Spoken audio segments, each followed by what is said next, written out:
What looked like Jacob Fatu betraying Solo Sikoa at Money in the Bank. That was never the real story. It was Roman Reigns' master plan all along to get his revenge on Solo Sikoa, and last night's SmackDown just proved it. The bloodline isn't broken, it's more dangerous than ever. Smash that subscribe button, you're going to want updates. The wrestling world is still reeling from what went down. Fatu's attack on Solo? It wasn't a betrayal, it was a setup. A calculated move by Roman Reigns to purge weakness and reclaim control. Now with Jimmy Uso by his side, and Jay's title hopes crushed by Gunther, Roman has reassembled the bloodline on his own terms. And he's not playing nice. After weeks of chaos, Fatu's ambush, Jay's defeat, Solo's isolation, fans were asking, who's calling the shots now? Last night, Roman answered, loudly. Every piece was part of his strategy to rebuild the bloodline from the ashes. But with Seth Rollins now holding the Money in the Bank contract and Heyman's faction building momentum, Roman's new empire could be tested sooner than expected. Here's how it unfolded. During Solo's emotional promo about restoring his honor, the arena went dark. Roman's music hit, but it wasn't Roman who appeared first. Jacob Fatu stepped into the spotlight, tossed Solo's torn lei to the mat, and waited. Then Roman Reigns and Jimmy Uso joined him. 3 figures. 1 message. Roman grabbed the mic and delivered it. You wanted a real bloodline. You're looking at it. Fatu didn't hesitate. He obliterated Solo, driving him through the announce table with a brutal Samoan drop, while Roman and Jimmy watched in silence. That moment changed everything. Fatu's attack was a loyalty test, not a betrayal. Jimmy's erratic behavior? All part of the plan. Heyman's panic?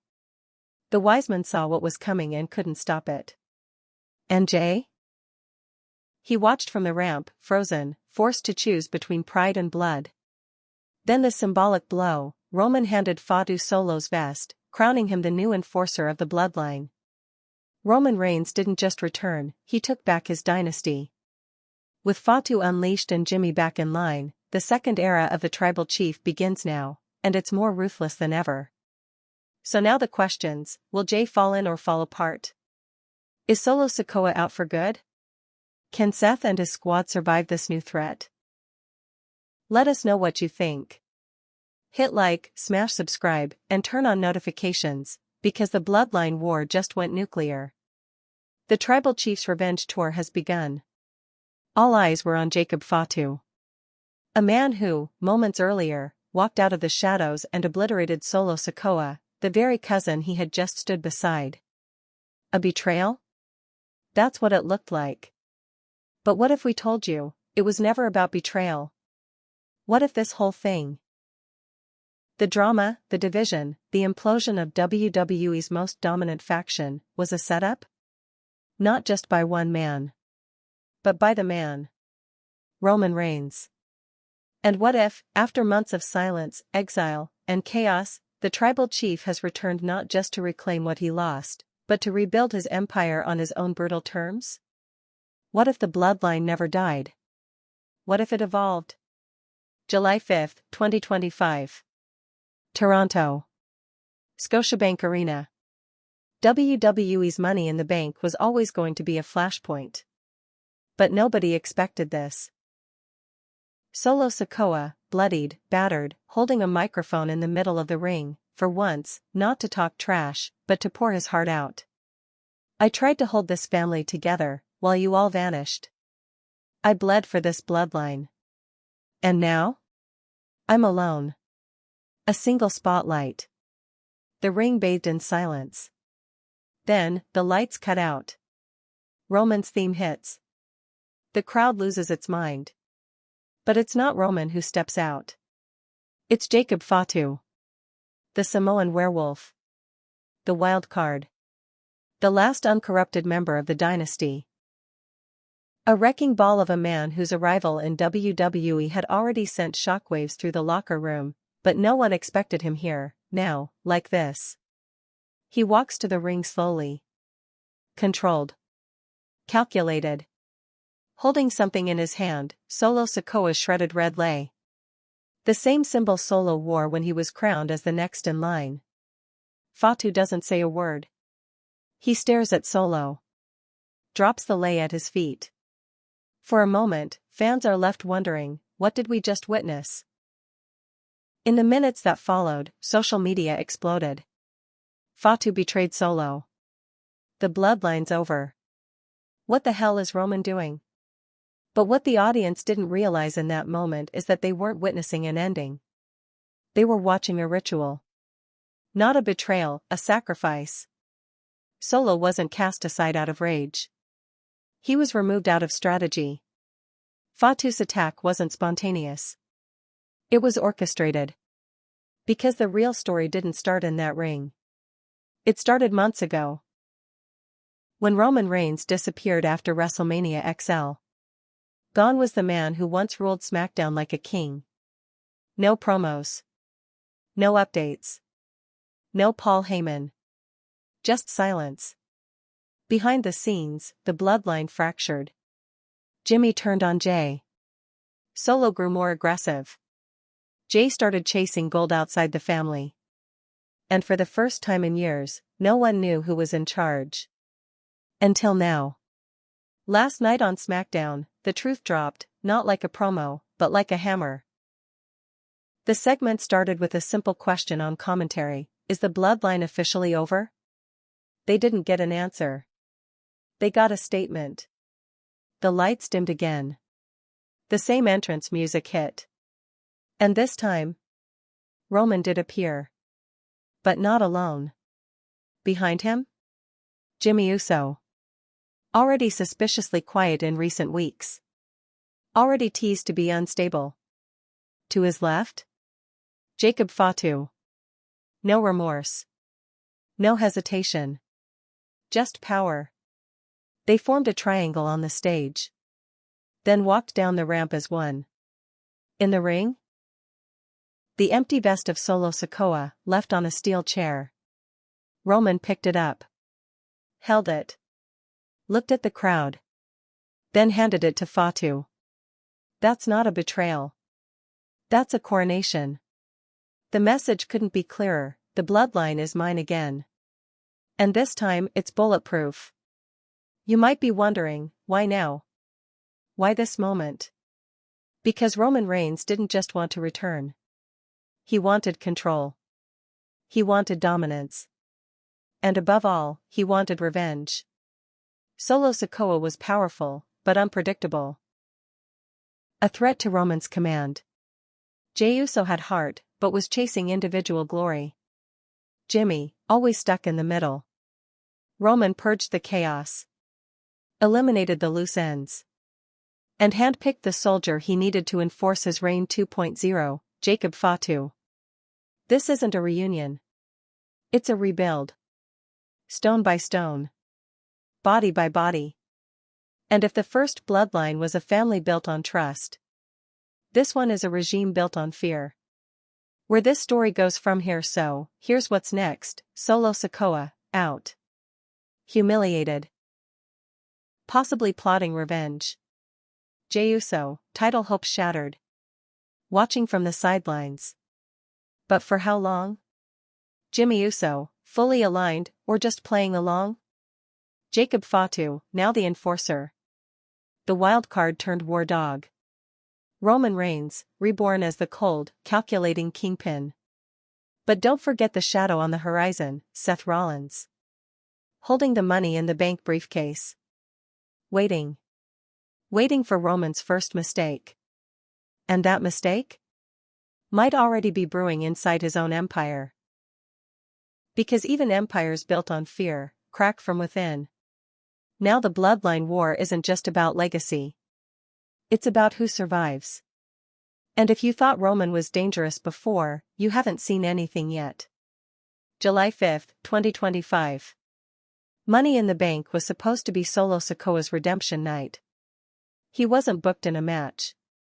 He didn't enter the ladder bout. But his presence was everywhere. The poster. The promo packages. The backstage interviews. WWE made it clear. This was going to be a pivotal night for the man who once looked like Roman Reigns' heir apparent. And the show didn't disappoint, until it blew the roof off. All night, Solo had been seen walking the halls backstage. Calm. Distant. Tense. Kayla Braxton tried to get a word. He ignored her. Paul Heyman was nowhere to be seen. The Usos weren't in the building. The air was thick with unfinished business. Then came the unscheduled segment. Just before the main event, the lights in the arena dimmed. No theme music. No graphics. Just the camera slowly panning across the audience as they buzzed in confusion. Solo Sikoa's entrance hit. The reaction wasn't a cheer. It wasn't a boo. It was unease. The man who walked to the ring wasn't the silent monster fans had grown used to. He was still cold, still stone-faced, but he had a microphone in hand. That alone was enough to make people sit forward. This man didn't talk unless it mattered. When he spoke, it was quiet. No shouting. No threats. I know I lost control. I know I hurt people I was supposed to protect. But everything I did for the bloodline. For my family. And now, there is no bloodline. You could hear the audience inhale. He looked straight down the lens of the camera. You all turned your backs on me. But I never left. I stayed. I fought. I kept the name alive. He paused, stepped back, looked down. I thought maybe if I kept fighting, Roman would come back. That Jimmy would step up. That Jay would stop chasing his own glory. But I was wrong. None of you ever had my back. Solo Sikoa didn't shed a tear. But his voice cracked. The emotion was real, or at least it felt real. The crowd that once booed him for brutalizing his brothers now watched in near silence. I was the enforcer. I was the one who did the dirty work. And now all I want is my family back. The crowd started to cheer. It wasn't a face turn. It was sympathy. Human connection. The audience didn't know where this was going, but they were following him. Then the arena went black. For a solid 10 seconds, nothing but silence. Then the low, tribal beat of Roman Reigns' entrance theme kicked in. The pop was nuclear. People jumped out of their seats. Phones were out. Some were crying. Some were screaming. Roman hadn't been seen since WrestleMania. His return was the moment everyone had been waiting for. But when the lights came back up, Roman wasn't there. Standing at the top of the ramp was Jacob Fatu. No music. No pyro. Just Fatu. Arms at his sides. A ripped-up red lei hanging from his right hand. He started walking. Slow. Methodical. The camera never cut away. The announcers went quiet. No one was sure what they were seeing. Solo stood in the ring, frozen. His mouth tightened. His body turned slightly, preparing for anything. Fatu entered the ring without hesitation. He circled Solo. Twice. Then stopped directly in front of him. The crowd was confused. Some chanted Fatu. Fatu. Others were dead silent. Jacob Fatu stared at Solo.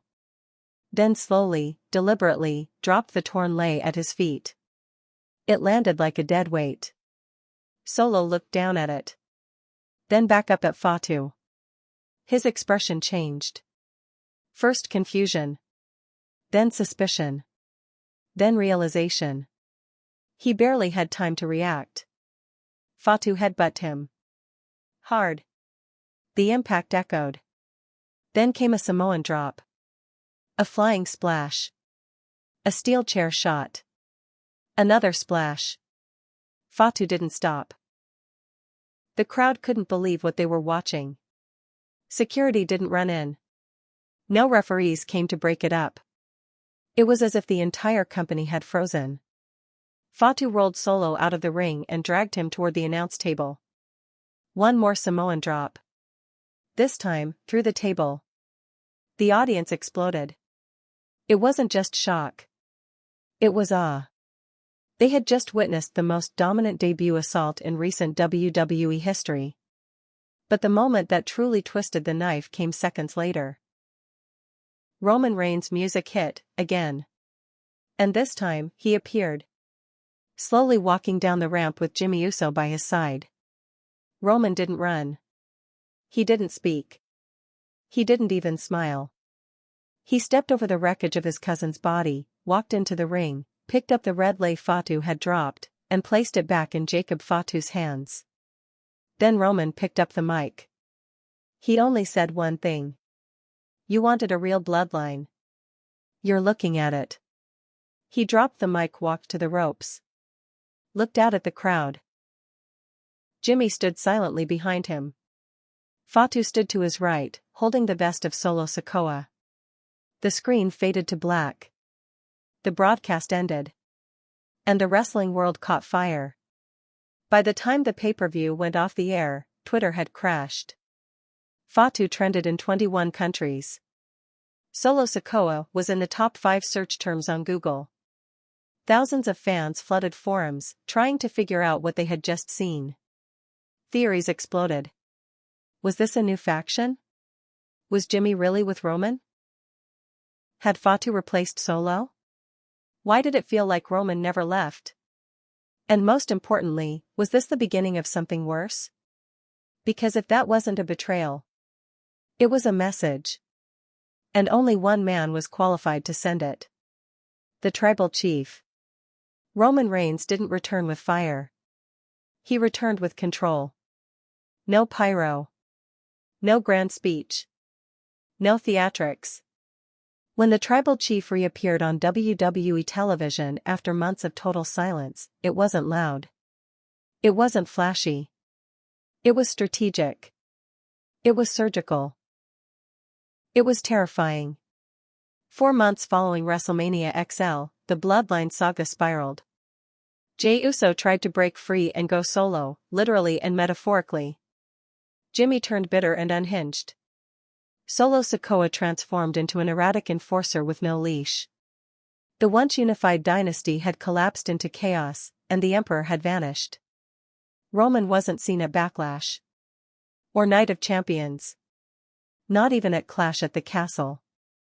The longer he stayed away, the more the speculation grew. Injury? Retirement? Family tension? Was the storyline truly over? Then Money in the Bank 2025 happened. And for the first time in 4 months, we got a whisper of his presence. But it wasn't him. Not yet. Instead, Jacob Fatu stepped in like a prelude to war. The violence was shocking.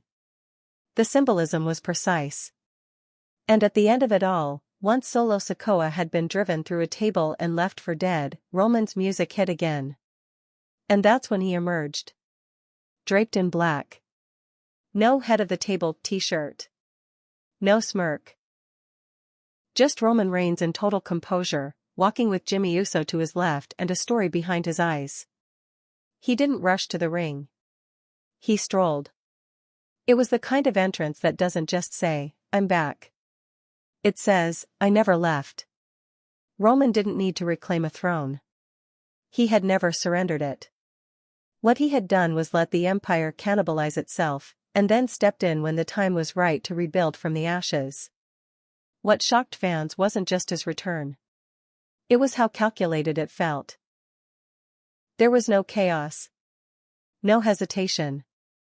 No hint of surprise or disorder. He walked past Solo's wreckage without a glance. He entered the ring with his shoulders back. Picked up the mic, looked at the crowd, and said 9 words that cracked the foundation of the entire Bloodline storyline. You wanted a real bloodline. You're looking at it.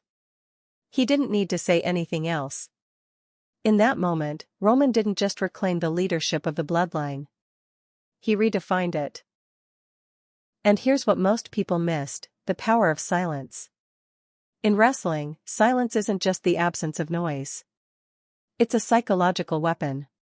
When a crowd expects a rant, a promo, a pipe bomb, and instead gets a whisper, that's when you've seized control.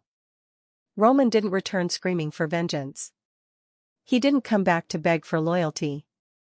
He came back like a general returning to a battlefield that had been cleared for him. His message was clear: the days of democracy are over. The days of unity are dead.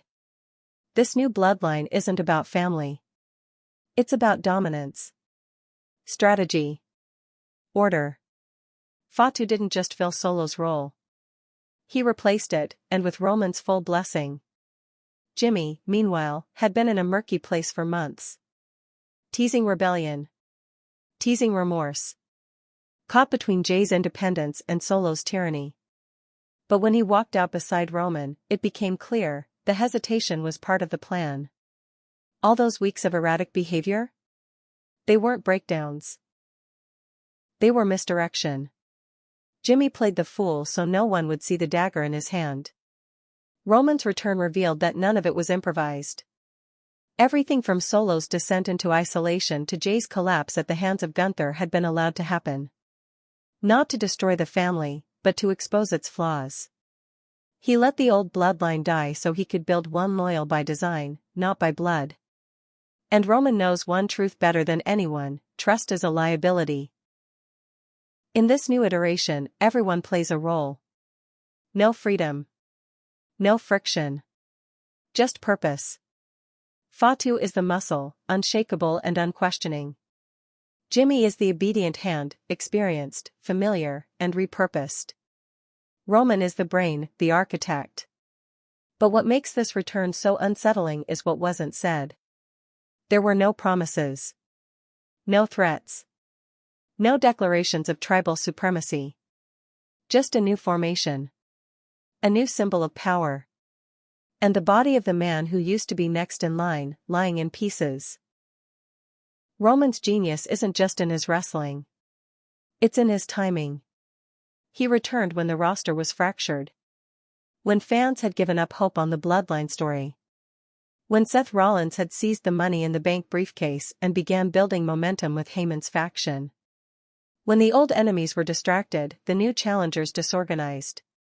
And he returned not to lead, but to dictate. It's the mafia boss walking back into the club, nodding to his men, and taking his seat at the head of the table. Not because someone invited him, but because the seat was always his. The biggest misconception about Roman Reigns is that he needs the bloodline to maintain power. That's backward. The bloodline needs Roman to have meaning. And now, with this cold-blooded relaunch, that meaning has changed. The fans used to chant "We the Ones" out of admiration. Now, they're chanting it out of fear. Because this version of Roman Reigns doesn't want acknowledgement. He wants absolute order. And he just proved he's willing to burn anyone who gets in the way. The casual viewer saw a betrayal. The savvy fan saw a twist. But the truth, the brutal, calculated, brilliant truth, is that this was never a betrayal. It was a trap. A long, slow, devastating trap, masterminded by one man, Roman Reigns. To understand how we got here, you have to rewind months, back to the night Roman lost everything. WrestleMania XL was supposed to be Roman Reigns' coronation. Instead, it was his public execution. After 3 years of dominance, his championship reign ended in front of 80,000 people. Cody Rhodes pinned the tribal chief clean. The bloodline imploded. The empire crumbled. And Roman vanished. There was no backstage segment. No post-show interview. No follow-up on Raw or SmackDown. He was gone, off the map, off the radar, off the grid. But Roman Reigns doesn't disappear. He retreats. And when Roman retreats, he plans. What we now know, based on the last few weeks, is that Roman didn't go home to lick his wounds. He went underground to build something stronger. Not a comeback. A reformation. He watched the pieces fall, Solo Sikoa taking control of the family's ashes, Jimmy Uso spiraling out of control, Jey Uso stepping away to chase personal gold, and Paul Heyman caught in the crossfire with no direction. Each breakdown was an opportunity. Roman didn't stop the implosion. He let it play out. Because in war, you don't save the weak. You let the cracks show so you know exactly what to replace. Solo Sikoa was the first target. Roman saw him for what he was, powerful, loyal, but too ambitious. Too independent. And most importantly, too emotional. The same fire that made Solo effective also made him unpredictable. Roman let Solo believe he was in charge. For weeks, Solo appeared as the last one standing of the Bloodline. He took beatings, handed them out, and kept the Bloodline name alive. All while Roman watched. The public began to accept it. Solo's the new alpha, people said. He's taken over. That illusion was necessary. It allowed Roman to disappear from the narrative without suspicion. Meanwhile, he was watching every move, every promo. He was watching every move, every promo, every reaction. Then came Jimmy Uso. Jimmy was harder to read. A man torn between loyalty and resentment. He turned on Jay. He turned on Roman. Then he turned on Jay again. He became the Bloodline's wild card, emotional, indecisive, constantly swerving. Roman didn't ignore Jimmy's instability. He used it. Every outburst. Every disappearance. Every incoherent interview. It was all part of the smokescreen. Because if Jimmy looked like a man without a plan, no one would suspect he was following one. Behind the scenes, Roman was rebuilding his control through silence and selective influence. Not by force, by timing. That's where Jacob Fatu enters the equation. Fatu wasn't just brought in as muscle. He was the foundation for Roman's new dynasty. A man untouched by WWE politics. No betrayals. No ego. No baggage. Just bloodline and brutality. The plan was simple. Fatu would debut at Money in the Bank and deliver a strike so violent, so sudden, so symbolic, that it would erase any illusion that Solo still had power. But here's the genius, Roman made sure no one saw it coming. How? He conditioned us. For months, WWE audiences were taught to believe that Solo was the new Bloodline. That Jimmy was lost. That Roman was gone. That the dynasty had crumbled. Every segment, every camera angle, every promo was designed to sell that narrative. It was the perfect setup. Then, when the pieces were aligned, Roman triggered the sequence. Step 1, let Solo take the spotlight. Make him the sympathetic anti-hero. Give him mic time. Let him speak emotionally about family and loyalty.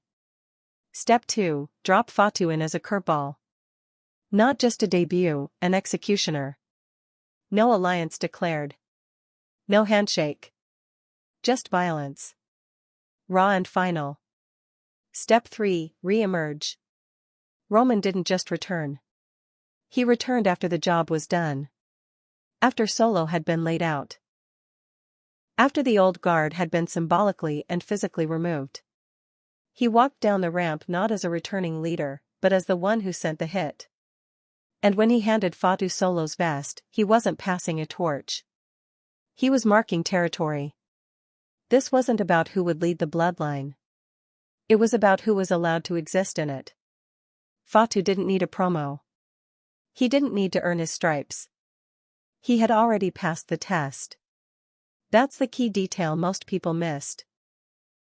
Fatu's attack on Solo was never a betrayal, it was a loyalty test. A performance for Roman's eyes. And he passed with brutality to spare. Meanwhile, Jimmy Uso's quiet alignment with Roman was the final stroke. After months of dysfunction, he walked beside Roman like nothing had ever changed. That wasn't an accident. That was scripting. Jimmy had been playing unstable to deflect suspicion from his loyalty. The chaos was camouflage. Now, look at the precision. Roman, Jimmy, Fatu. No friction. No confusion. A clean triangle of control. Compare that to the previous version of the Bloodline. Roman, the alpha. The Usos, with their own bond. Solo, the outsider turned enforcer. Paul Heyman, caught in the middle. The structure was unstable. This new faction? Streamlined. No emotional liabilities. No dissent. No weak links. Just strategy. Even the timing of the reveal was perfect. Roman chose Money in the Bank for a reason. Not WrestleMania. Not SummerSlam. MITB is about opportunity. He knew the audience would be focused on the briefcase, the ladder match, and Seth Rollins. He hijacked the moment. While everyone watched for a cash-in, Roman cashed out on his enemies. And now, with Rollins holding the briefcase, the entire WWE landscape is looking for the next target. But Roman isn't worried. Because unlike before, he isn't reacting to challenges. He's removing them before they form. He's playing chess. Everyone else is playing catch-up. This is what separates Roman Reigns from the rest of the roster. Cody might have pinned him. Seth might be waiting in the wings. Jay might still be undecided. But none of them are capable of building power the way Roman does. He doesn't need to talk about strategy. He embodies it. While the world speculated about where he'd gone, he was recruiting, organizing, and plotting a new hierarchy. Not just for the Bloodline. For the whole company. For years, wrestling fans whispered his name like a warning. Jacob Fatu. If you watched MLW, you knew. If you followed the independents, you definitely knew. He wasn't a prospect. He wasn't a maybe. He was a force. A cyclone of violence wrapped in tattoos and instinct. A man who didn't perform wrestling matches, he devoured them. And now, he's Roman Reigns' new enforcer. But this isn't just about adding muscle to the Bloodline. It's about redefining what that word even means. Solo Sikoa was brutal. Jacob Fatu is dangerous. Because where Solo was still learning to control his rage, Fatu is control. Where Solo sought Roman's approval, Fatu walks like someone who doesn't need anyone's. He's not here to ask for permission. He's here to execute. So who is he? Jacob Fatu is the son of Sam Fatu, better known as the Tonga Kid. He's part of the Anoa'i dynasty, the same bloodline that produced Roman Reigns, the Usos, The Rock, Umaga, and Rikishi. But unlike his more mainstream cousins, Fatu didn't start in the bright lights of WWE. He took the long road. And it shows. From the streets of San Jose to the rings of Mexico and back to the gritty grind of MLW, Jacob Fatu made a name the hard way. He wasn't handed a title shot. He earned his respect in locker rooms full of killers. When MLW crowned him their world heavyweight champion, it wasn't a surprise. It was inevitable. He held that title for 819 days. Let that sink in. Not a typo. Not a booking fluke. Jacob Fatu ran through MLW like a storm that never stopped. And he didn't just win, he wrecked people. Matches ended with bodies. Announce tables weren't safe. Opponents left with ice packs and broken pride. And he did it with no gimmick, no comedy, no catchphrase. Just violence. That's what makes Fatu different. He doesn't need to speak to get his message across. Every splash, every headbutt, every top rope moonsault is the message. He's what happens when the Samoan legacy skips the polish and goes straight for the throat. Fans have wanted Fatu in WWE for years, but the timing was never right. There were rumors. Visa issues. Alleged background concerns. But now that he's here? There's no ceiling. He didn't debut on NXT. He didn't go through Performance Center promos. He skipped the Handshake tour and walked straight into WWE's most important storyline and blew it wide open. And here's the wildest part, he fit instantly. The second he stepped into that ring at Money in the Bank and dropped Solo Sikoa like he owed him money, the energy shifted. This wasn't a debut. This was a statement of hierarchy. The message was simple: Fatu doesn't come to play. He comes to dominate. That's why Roman Reigns picked him. Roman doesn't bring people in lightly. Every person he surrounds himself with is a tool in his larger system of control. Jey Uso was the heart. Jimmy was the voice. Solo was the hammer. Fatu? He's the sword. You don't tell swords what to do. You point them at the problem and let them cut. Roman saw what Fatu could be, and he knew exactly how to use him. Fatu didn't need a backstory. His presence is the story. No words. No plea for validation. Just destruction. There's a reason Roman handed him Solo's vest. That vest wasn't just gear. It was a symbol. A title. Solo wore it when he became the enforcer of the Bloodline. When he started wrecking legends and smashing ribs. It represented his place in the hierarchy. And when Roman gave it to Fatu?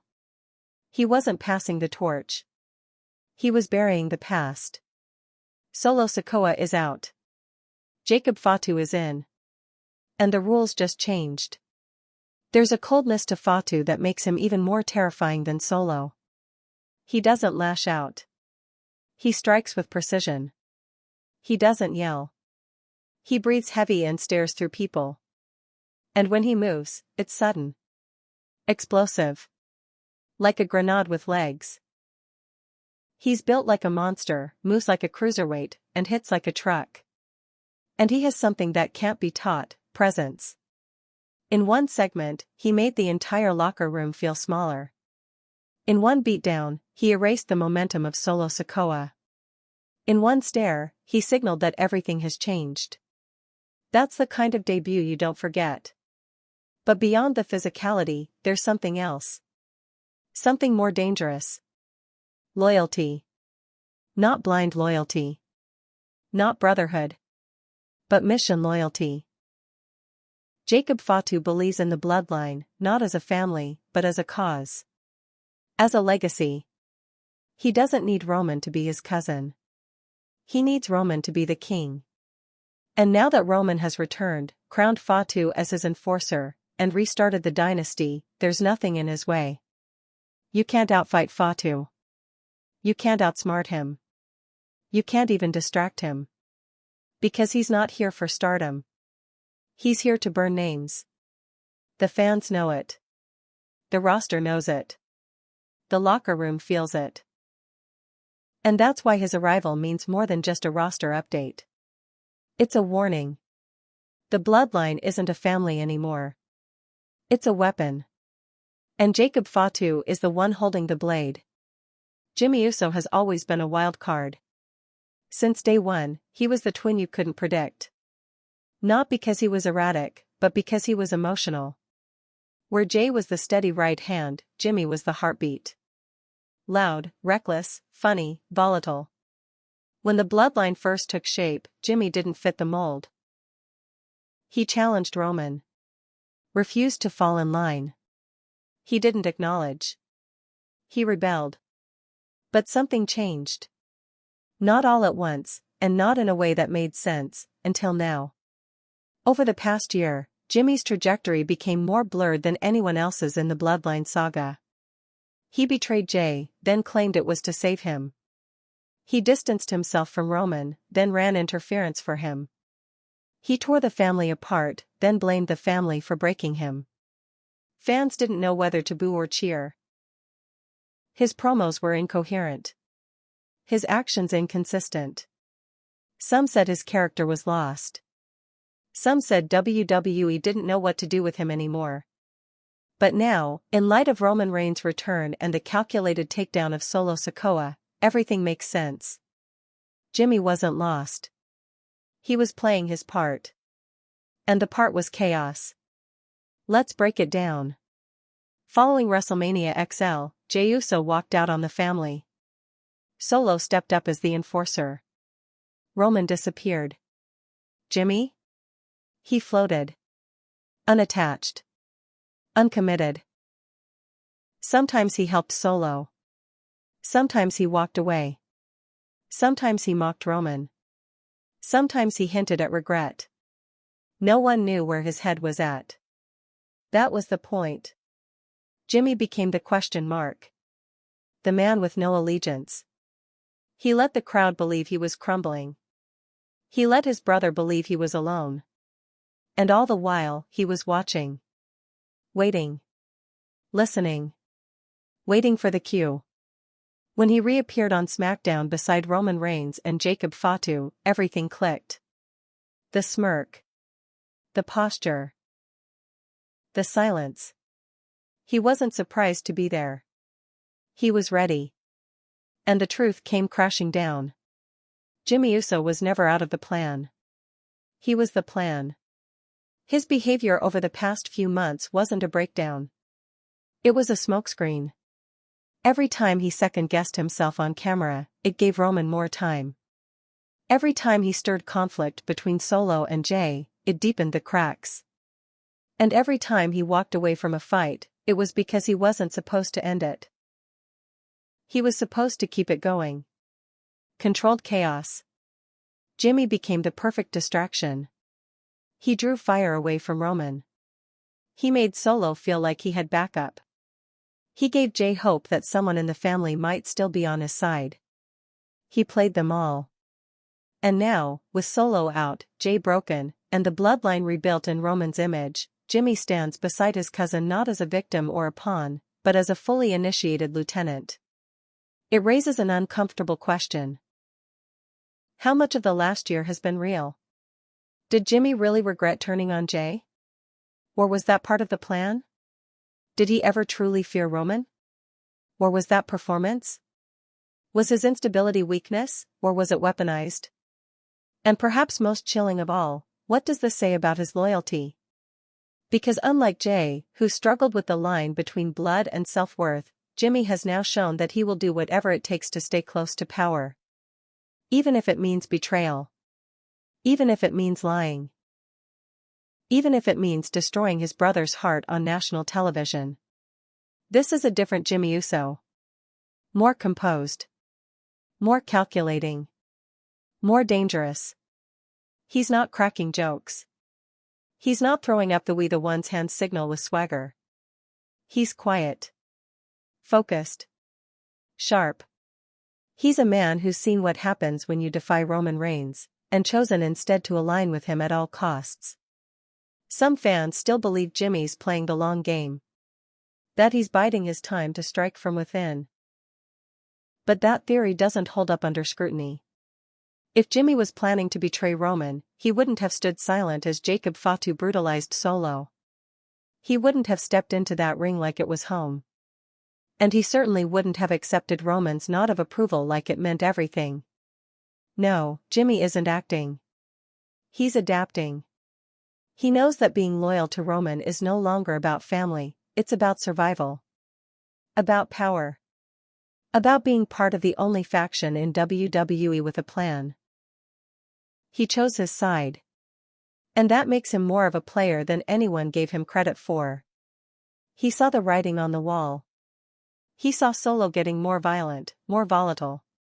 He saw Jay chasing gold instead of unity. And he saw that when Roman returned, there'd be a reckoning. Jimmy positioned himself ahead of it. He's not just back in the bloodline. He's embedded in it. A silent partner in the Empire's new design. He doesn't need to bark orders. He doesn't need to prove his loyalty. He's already done it, by surviving every storm and standing exactly where Roman wanted him when it mattered. The fans who once chanted his name now look at him sideways. Is he the puppet? Or the player? The truth is, he's both. Because in Roman Reigns' game, you don't survive by being the strongest. You survive by being useful. And right now, no one's playing their role more perfectly than Jimmy Uso. There was a time when Solo Sikoa looked like the future. When Roman Reigns stood atop WWE's mountain, when the Usos ruled the tag division and Paul Heyman held the strings, Solo was the ace in the hole, the final boss in waiting. His arrival in the bloodline felt like destiny. He didn't talk much. He didn't need to. He was the strike force, the enforcer, the silent weapon. But destiny, it turns out, isn't guaranteed. It's conditional. And Solo? He broke the conditions. Now he's not a contender. He's a cautionary tale. The fall of Solo Sikoa didn't happen in a single moment, it happened over months. Slowly. Quietly. And then, all at once. To understand why he mattered so much to the Bloodline, and why his ousting was so severe, you have to go back to his debut. Clash at the Castle 2022. Roman Reigns was on the ropes. Drew McIntyre was seconds from becoming champion in front of a rabid UK crowd. Then the lights shifted. Out came Solo. No warning. No introduction. Just a devastating interference, a thunderous reaction, and a message: the Bloodline had expanded. That moment flipped the script. Solo wasn't just a new member, he was a signal. A new generation was coming. Ruthless, focused, loyal. He was the missing piece to Roman's puzzle. And for a while, he fit perfectly. When the Usos wavered, Solo stepped in. When Roman needed backup, Solo delivered. When the locker room questioned the dynasty, Solo responded, not with words, but with violence. He destroyed Riddle, humiliated Sheamus, took down Kevin Owens. He didn't just earn Roman's respect, he earned fear. He was seen as Roman's chosen successor. The next tribal chief. But power changes people. And when Roman began pulling away from the day-to-day action, Solo started acting more independently. He wasn't just enforcing orders, he was giving them. Directing traffic. Making decisions. Speaking more. Posing in the center of the frame during Bloodline entrances. And Roman noticed. At first, it seemed harmless. Growth. Evolution. A future being groomed. But Solo wasn't building the Bloodline, he was reshaping it in his image. After WrestleMania XL, with Roman gone and the Usos divided, Solo assumed command. He appeared in more main events. Cut more promos. Even began referring to himself as the one keeping the family together. Fans were drawn to it. The stoic enforcer becoming the reluctant leader. But Roman? He saw something different. He saw a threat. Because Solo's power wasn't earned through strategy, it was born from absence. He filled a vacuum. And Roman doesn't tolerate vacuums. He creates them. The signs were there. Solo began making executive decisions, like attacking Jimmy after his emotional breakdown. Like ignoring Paul Heyman's advice during key segments. Like calling out Jey Uso not as a brother, but as a rival. The enforcer had become a commander. And that's when the countdown began. Roman let it happen. He didn't interfere. He didn't send messages. He didn't cut surprise promos. He simply watched. Let the world believe Solo was the new tribal chief in all but name. Because when the fall came, it needed to be felt. That's why Money in the Bank hurt more than any super kick, any Samoan drop, any championship loss. It wasn't just a betrayal. It was an erasure. Solo walked into that ring expecting sympathy. Resolution. Maybe even forgiveness. He got judgment. Jacob Fatu didn't just attack Solo, he replaced him. In one segment. In one sequence. Everything Solo had built crumbled into dust. And Roman didn't lift a finger to stop it. He walked out afterward, collected Solo's vest from the wreckage, and handed it to the man who just destroyed him. That's not punishment. That's exile. In Roman's eyes, Solo failed the test. He mistook power for leadership. Authority for trust. Presence for loyalty. And in the world Roman Reigns controls, loyalty isn't shown in words. It's shown in obedience. Solo thought he was carrying the Bloodline. In truth, he was being measured. And he came up short. Now, he's alone. No allies. No brothers. No title aspirations. Just silence. WWE has kept him off television since that night. No interviews. No medical updates. Just a few cryptic tweets from former allies and an eerie silence from the official WWE channels. It's not just a storyline decision, it's part of the myth. Solo Sikoa, the enforcer who once stood beside Roman Reigns in war, is now a ghost. The question now isn't when he returns. It's how. Because the version of Solo that comes back, if he comes back, won't be the same. He's tasted control. He's felt betrayal. And now, he has nothing to lose. That makes him dangerous. Maybe more dangerous than Jacob Fatu. Maybe more dangerous than Roman. Because Solo doesn't care about being tribal chief anymore. That dream died with the vest that was handed to someone else. He doesn't need a crown. He needs revenge. He doesn't want to lead the bloodline. He wants to destroy it. No one in WWE has endured more psychological damage in the bloodline saga than Jey Uso. He's been the loyal soldier. The disrespected brother. The emotional core. The rebel. The fall guy. The one who tried, again and again, to keep the family from imploding, only to watch it rip itself apart in slow motion. And now, after everything, Jey stands alone again. Not because he wants to, but because he has no other choice. Let's be clear. This isn't the story of a man who failed. This is the story of a man who refused to break, and might finally have cracked. When Jey Uso challenged Roman Reigns in 2020, no one expected what followed. He wasn't supposed to be a top guy. He was a tag team specialist. A twin. A role player. But when Roman forced him to say "I quit" with Jimmy's body in a chokehold, Jey didn't just lose a match, he became part of a machine. Roman made Jey acknowledge him, and from that moment forward, Jey did the unthinkable. He bowed. He served. He obeyed. He became the right-hand man. That role cost him everything, his identity, his voice, even his relationship with his own brother. For years, Jey carried out Roman's orders. Attacked his friends. Lost himself in the persona of a loyal cousin when the reality was eating him alive. But loyalty has a shelf life. By mid-2023, cracks began to show. Jey tried to walk away. Roman pulled him back. Jimmy begged him to stand up. He finally did. And when he did, the bloodline story took its most human turn, the brother versus brother war. Jimmy turned on Jey. Jey walked out. The family exploded. Yet even then, Jey held on to hope. Maybe not for reconciliation, but for peace. For clarity. Then WrestleMania XL happened. Jey lost to Gunther in a career-defining Intercontinental Championship match.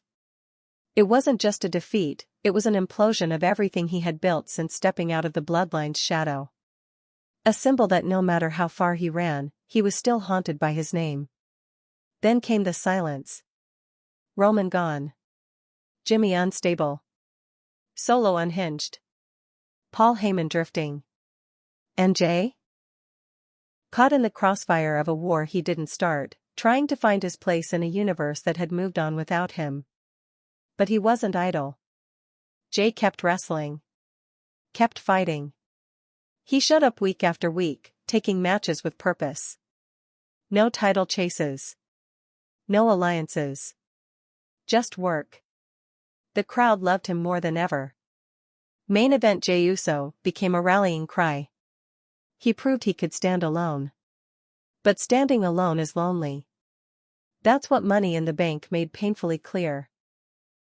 After Solo was taken out, after Fatu was crowned, after Roman stood at the top of the ramp with Jimmy by his side, there was a camera cut. Jey. Standing on the ramp. Watching. Frozen. No words. No action. Just that expression. That mix of heartbreak, rage, betrayal, and worst of all, recognition. He's seen this play before. He watched Roman do it to Jimmy. Then to him. Then to Solo.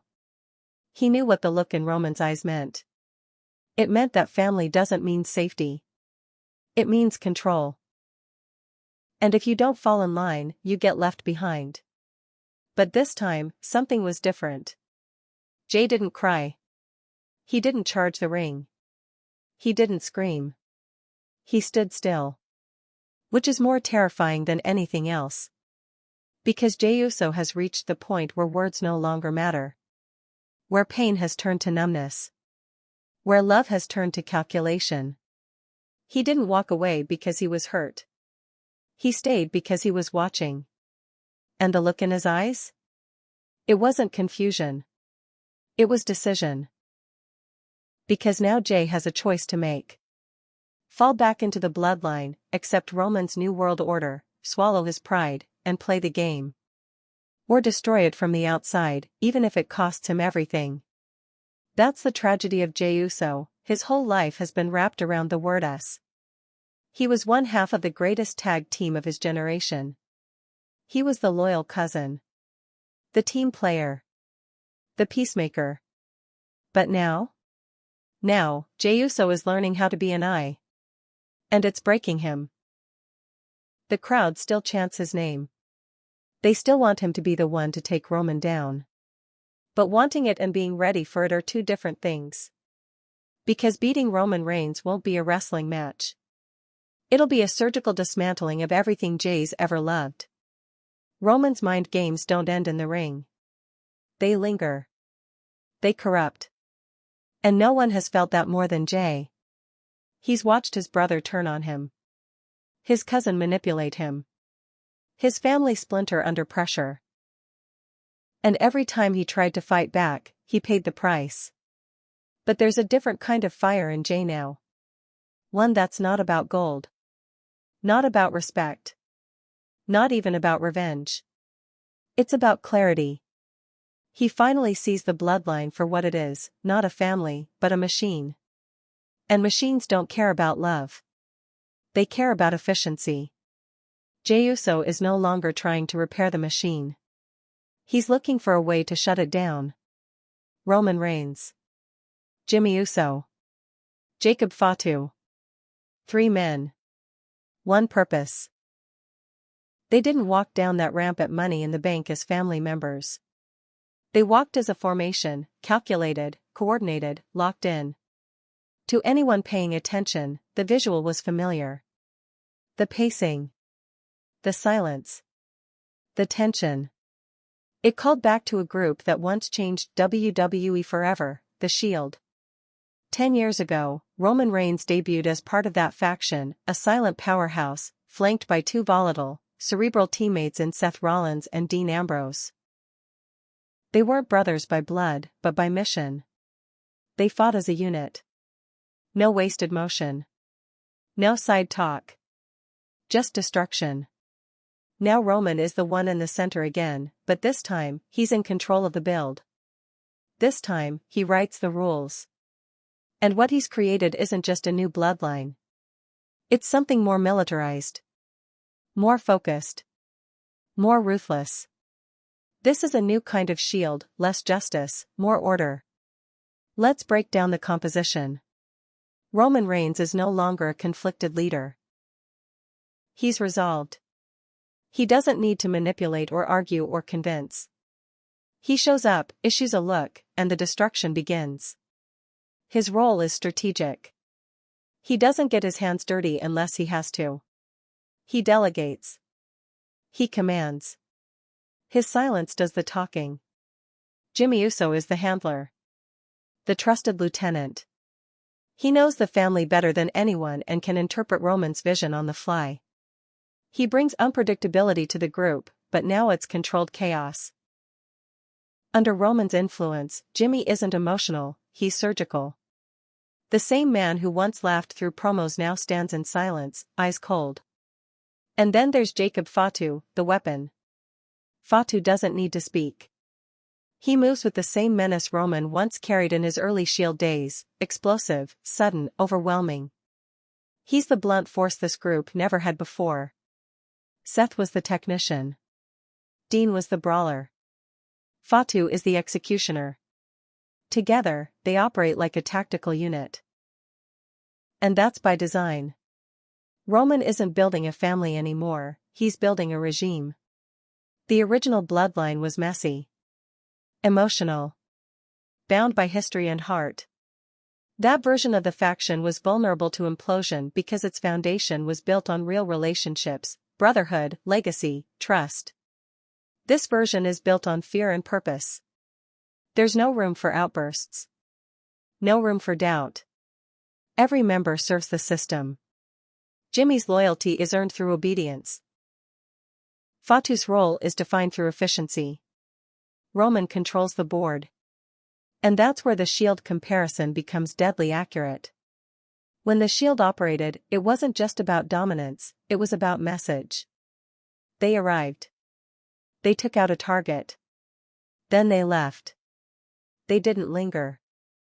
They didn't gloat. That's exactly how this new trio moves.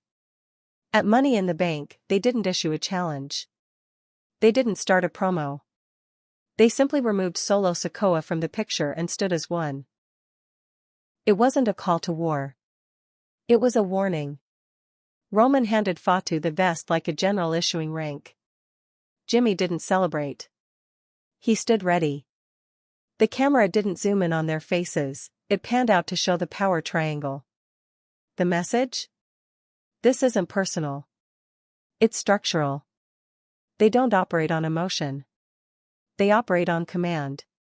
But what makes this trio more dangerous than the Shield ever was is the absence of morality. The Shield thought they were justice. Roman's new faction doesn't care about right or wrong. They only care about control. And it's working. In one night, they removed the old enforcer, claimed territory, and shifted the entire Bloodline narrative in a single segment, without saying more than one sentence. They don't need hype packages. They are the package. And fans felt it. The crowd didn't cheer. They didn't boo. They watched. Because this wasn't a wrestling moment. It was a movement. Roman doesn't want to be acknowledged anymore. He wants to be obeyed. He wants silence when he speaks. He wants action when he signals. He wants a system that doesn't break. This trio might not be called the Shield, but they move like one. And the difference now is that Roman is the architect. No compromises. No equals. No brothers. Just hierarchy. The Bloodline is now a machine. Not built on emotion. Built on mechanics. Jimmy is the interface. Fatu is the weapon. Roman is the operator. And unlike the Shield, there's no Seth Rollins here to challenge the system from within.